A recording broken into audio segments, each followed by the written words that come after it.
Hello friends, कैसे हैं आप। Welcome to Fast Mind Law Academy. आज एक टॉपिक जो उत्तर प्रदेश एचजेएस के लिए, उत्तर प्रदेश पीसीएसजे के लिए बेहद इंपॉर्टेंट है।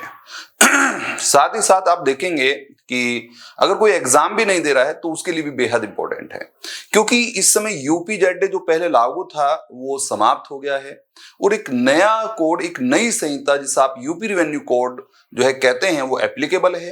अब एचजेएस के अंतर्गत चाहे प्रीलिम्स का एग्जाम हो, चाहे मेंस का एग्जाम हो, और चाहे पीसीएसजे के अंतर्गत जो थर्ड पेपर मेंस का होता है उसमें सबसे ज्यादा नंबर देने वाला सब्जेक्ट जो यूपी रिवेन्यू कोड 2006 है। आज उसका हम थोड़ा एक पोर्शन देखेंगे। पहले उसका इंट्रो देखते हैं, इंट्रो के साथ हम स्टार्ट करेंगे।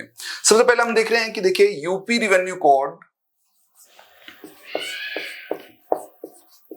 UP revenue code 2006 Uttar Pradesh राजस्व संहिता 2006। और इसका अगर हम इंट्रो देखते हैं कि क्या इंट्रो है, तो इंट्रो के साथ हम जानते हैं कि सबसे पहला एक चीज हमें देखनी होती है कि इंट्रो में जो है पहला एक खंड किसी भी एक्ट का हम नेम देखते हैं।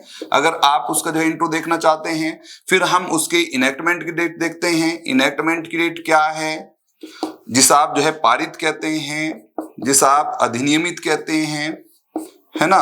और दूसरा जो पोर्शन फिर होता है वो हम देखते हैं एनफोर्समेंट की डेट।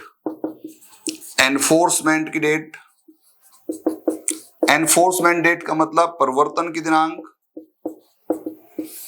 परिवर्तन की दिनांक को देखते हैं।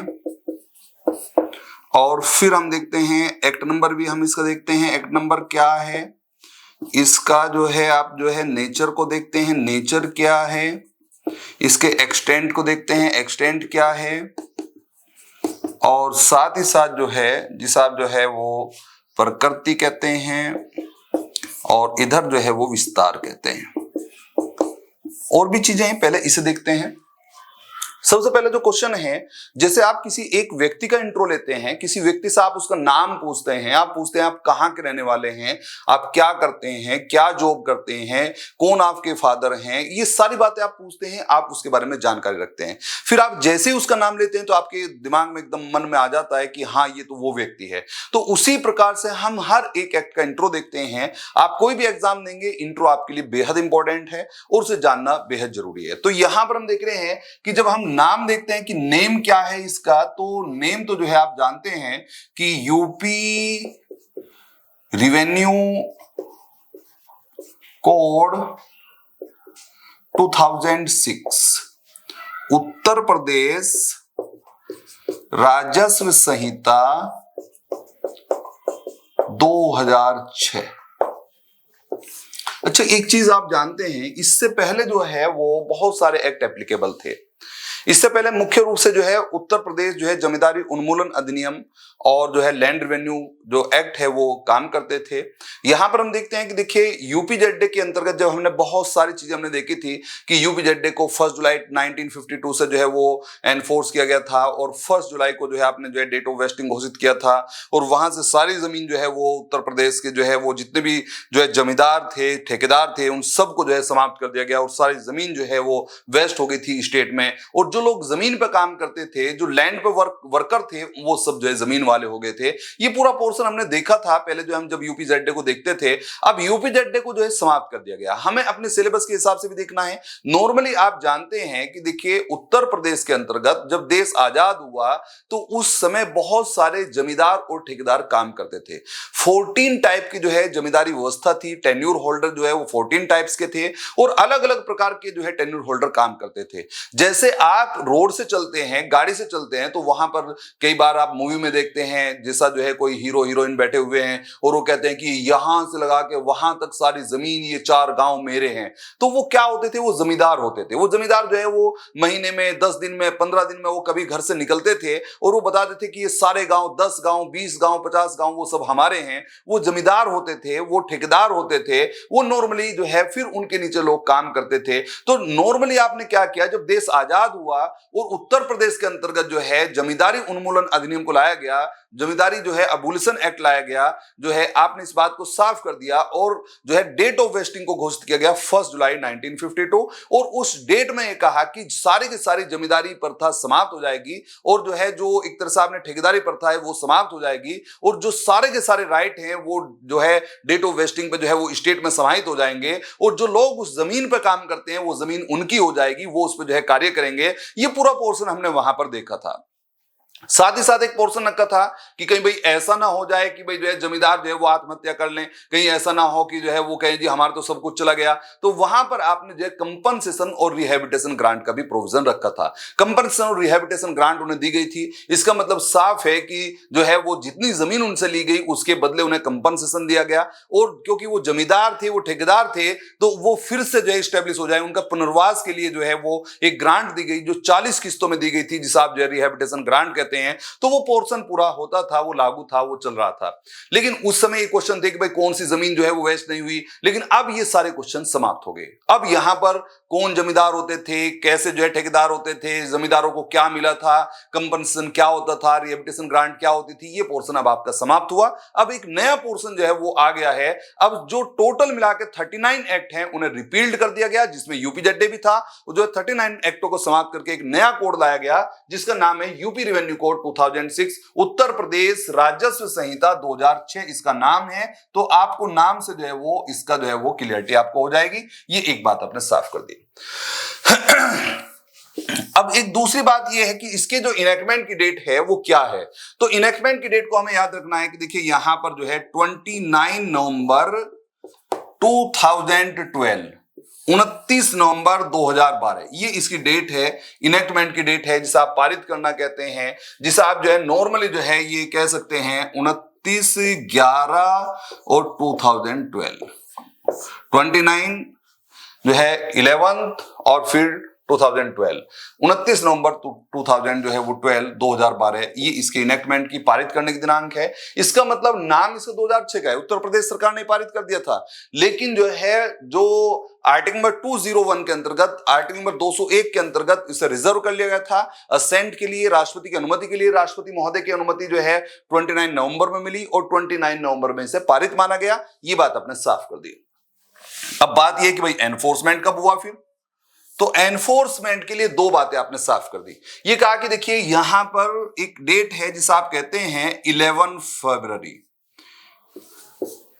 2016, या फिर यूं कहते हैं कि जैसे चाहें ऐसा कहते हैं 11 फरवरी 2016, 11/2/2016 कहते हैं या 11 फरवरी 2016 कहते हैं। इस डेट से एप्लीकेबल हुआ ये एक्ट। लेकिन साथ ही साथ जो है सम प्रोविजन, कुछ प्रोविजन ऐसे हैं जो पहले से ही लागू हो गए। कुछ प्रावधान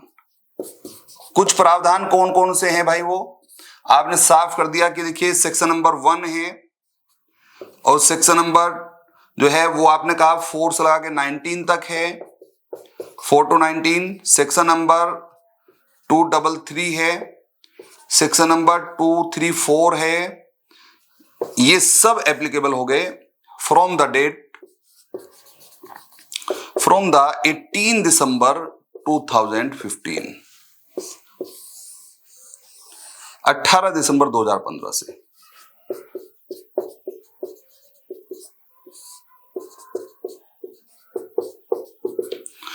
दिसंबर 2015 से।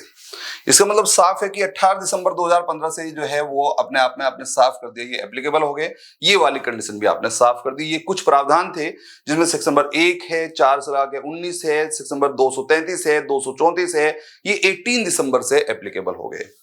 अब इसका एक्ट नंबर क्या है। अब कई बार कंफ्यूजन ये होता है कि भाई 2006 का है तो एक्ट नंबर 2006 का होगा, लेकिन यहां पर जो है जब अनुमति मिली उस समय का एक्ट नंबर है। इसका मतलब साफ है कि एक्ट नंबर है 8 ऑफ 2012। इसका मतलब ये जो 2012 का एक्ट है इसका एक्ट नंबर जो है वो 8 है, 8वें नंबर पे 2012 में ये पारित हुआ था। ये बात आप याद रखेंगे। ये वाला पोर्शन आपने साफ कर दिया। नेचर इसका जो है वो आपने साफ कर दिया। पहली तो बात ये कि ये लोकल लॉ है, लोकल लॉ, स्थानीय विधि, स्थानीय विधि है। दूसरी बात ये सिविल लॉ है, सिविल लॉ है। तीसरी बात, ये प्रोस्पेक्टिव लॉ है। प्रोस्पेक्टिव का मतलब भविष्यलक्षी। ये सारी इसके नेचर के अंतर्गत आता है। और विस्तार इसका क्योंकि लोकल लॉ है तो यहां कोई कंफ्यूजन ही नहीं है। टू होल ऑफ यूपी, संपूर्ण उत्तर प्रदेश पे इसका विस्तार है, ये बात आपने साफ कर दी। तो ये वाला पोर्शन हम देख रहे हैं। अभी इसके जो है सेक्शंस हमें देखने हैं, अभी इसके जो है वो चैप्टर्स देखने हैं। ये वाला पोर्शन अभी हमने जो है इंट्रो के साथ इसका नेम देख लिया, इसकी इनेक्टमेंट की डेट 29 नवंबर 2012 देख लिया, एनफोर्समेंट डेट 11 फरवरी 2016 देख लिया, एक्ट नंबर 8 देख लिया, नेचर हमने देख लिया, लोकल लॉ है, सिविल लॉ के रूप में काम करता है, प्रोस्पेक्टिव है, एक्सटेंड होल ऑफ यूपी पर काम करता है क्योंकि लोकल लॉ है केवल उत्तर प्रदेश का। लोकल लॉ का मतलब साफ है कि वो लॉ जो केवल उसी स्थान पे उसी क्षेत्र में जो है लागू हो, संपूर्ण उत्तर प्रदेश पे नहीं बल्कि भारत के किसी क्षेत्र के लिए जो है वो बनाई गई है। तो भारत का जो क्षेत्र है यहां पर ये उत्तर प्रदेश है, इसके लिए बनाई गई विधि है, ये लोकल लॉ है। ये बात अपने साफ कर दी। उसके बाद हम देख रहे हैं यहां पर जो नेक्स्ट पोर्शन के साथ, अभी इंट्रो पूरा नहीं हुआ है, टोटल सेक्शंस कितने हैं एक तो हमें देखना है। टोटल सेक्शन हम देख रहे हैं 234 सेक्शन है यहाँ पर, जो कुल धाराएं जिसे आप कहते हैं, कुल धाराएं, कुल अध्याय, टोटल चैप्टर। टोटल चैप्टर आप देखेंगे 16 है। अभी चैप्टरों के भी नाम देख लेंगे। और टोटल जो शेड्यूल है आपके पास, टोटल शेड्यूल है 4 अनुसूची हैं।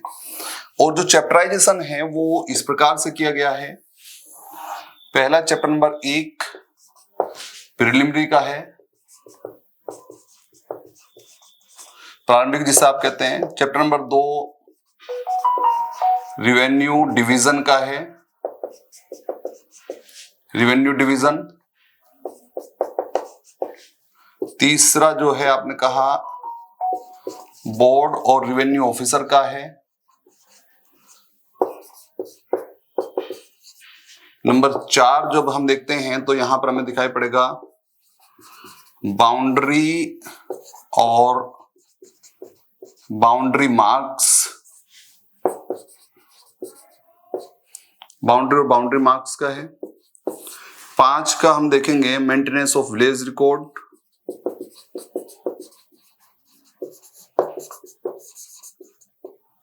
Of village record. 6 पर हम देखेंगे रिवीजन ऑफ विलेज रिकॉर्ड। 7 पर हम देखेंगे ओनरशिप,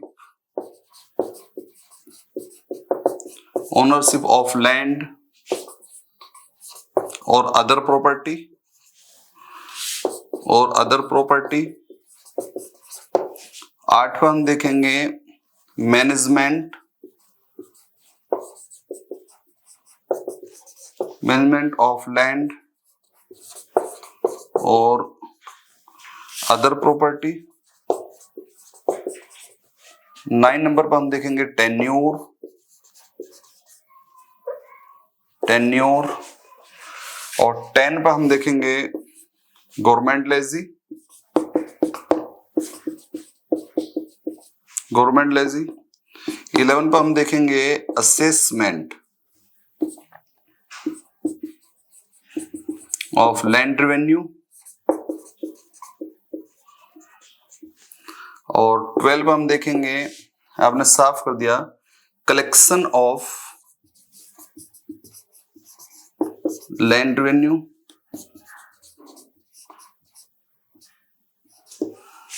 13 पर हम देखेंगे पावर एंड प्रोसीजर,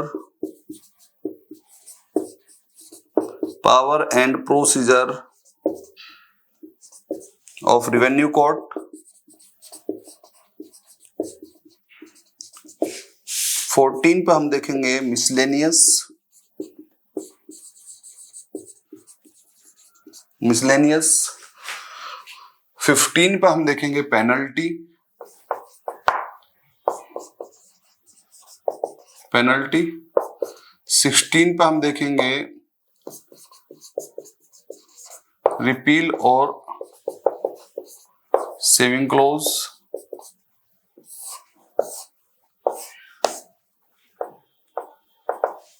ये आपने साफ कर दिया, ये चैप्टराइजेशन है। इस तरीके से पूरा इसका इंट्रो हो जाएगा। यहां पर हमने अगर देखना है टोटल सेक्शंस कितने हैं तो 2, 3, 4 हैं।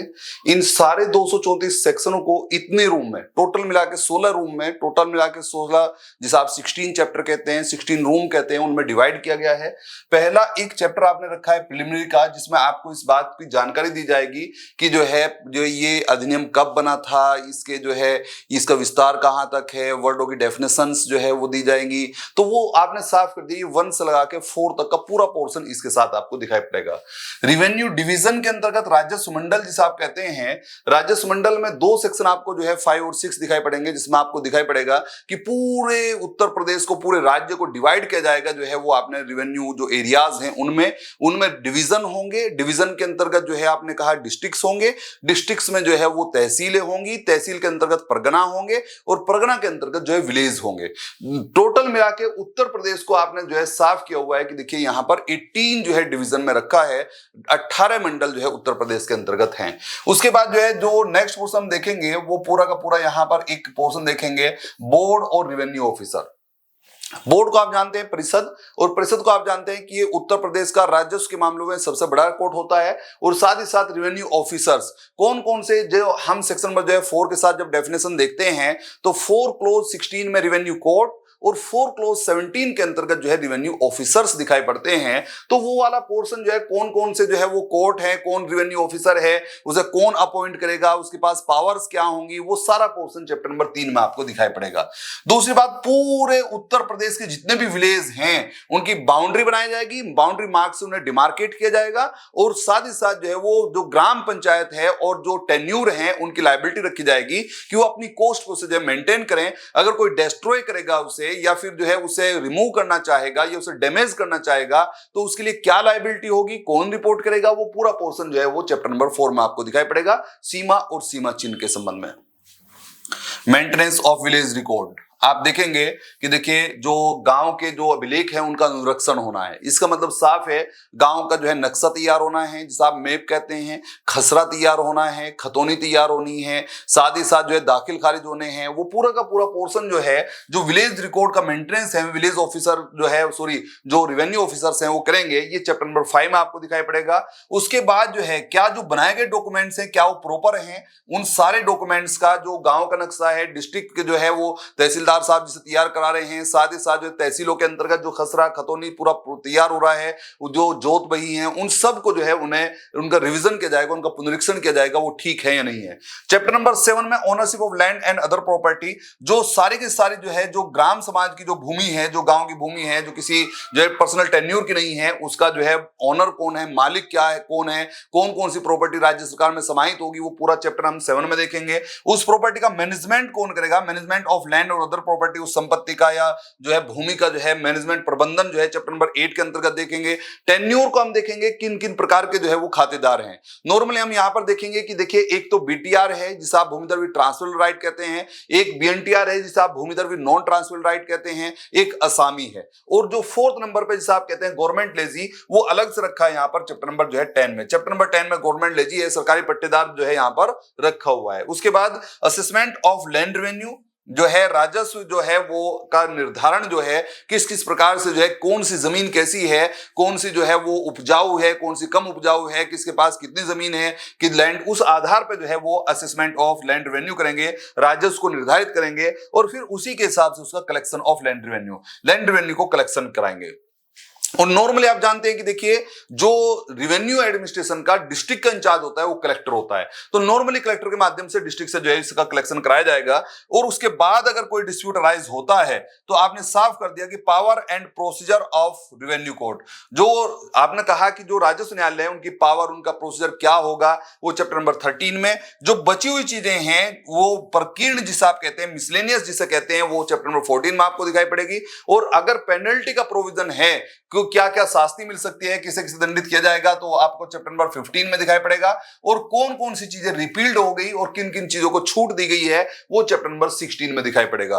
तो टोटल मिला के टोटल 234 सेक्शंस को इन 16 चैप्टरों में डिवाइड किया गया है, विभक्त किया गया है, अलग अलग चैप्टरों में जो है वो रूम बना के जो है इन्हें डाल दिया गया है। टोटल मिला के 16 चैप्टर आपके पास हैं और शेड्यूल जो है वो आपके पास 4 हैं, जिसमें जो है फर्स्ट शेड्यूल आपको दिखाती है कि टोटल जो है 39 एक्ट, जिसमें उत्तर प्रदेश के 32 और जो है उत्तराखंड के 7 एक्टों को रिपील्ड कर दिया गया, उन्हें जो है अपने आप में समाप्त कर दिया गया। तो ये था इसका यूपी रिवेन्यू कोड का हल्का इंट्रो जो है, इसकी अभी आगे वीडियो देखेंगे। एक इंफॉर्मेशन मैं आपको बता देता हूं कि देखिए अब हमने जो है जो फास्टमैन लॉ एकेडमी जो मेरठ में जो है जहां पर हमारा सेंटर था, वहां से वापस हम उसी स्थान पर चले गए हैं जहां पर वर्ष 2018 में हमारा 100% रिजल्ट रहा था। वर्ष 2018 में जब हम तैयारी करा रहे थे तो उस समय जो है वर्ष 2018 में प्रीलिम्स में एक भी स्टूडेंट का प्री का जो है एग्जाम हमारा नहीं रुका था और जो है 30 स्टूडेंट का हमने बैच बनाया था। तो ये जो पोर्शन है हम वापस वहीं पर जो है जो हमारा सेंटर है वो गढ़ स्टैंड के पास में बीएससी ऑफिस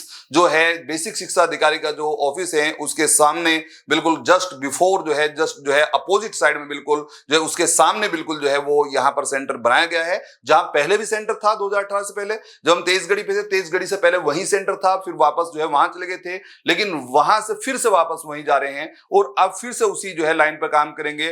30-30 बच्चों के बैच बनाएंगे प्रॉपर तरीके से, जिससे कॉपी चेक हो सके, जिससे सुना जा सके, जिससे जो है उन्हें रिवाइज कराया जा सके, जिससे प्रॉपर तैयारी कराई जा सके। तो ये पूरा पोर्शन जो है अगर कोई जो है एड्रेस में कंफ्यूज हो जाए कि भाई कहां है, तो एड्रेस अब जो है जो हमारा है फास्टमैन लॉ एकेडमी और Kalyan Nagar opposite the BSC office near Garh road Meerut, ये हमारा अब एड्रेस है। इसका मतलब साफ है कि अब सेंटर कल्याण नगर में चला गया है बीएससी ऑफिस के सामने। अब वहां पर जो है आ सकते हैं ऑफलाइन क्लास के लिए प्रॉपर जो है, अगर कोई क्लास लेना चाहता है। ऑनलाइन वाले तो जो है वो कहीं से भी ले ही सकते हैं। चलिए, थैंक यू।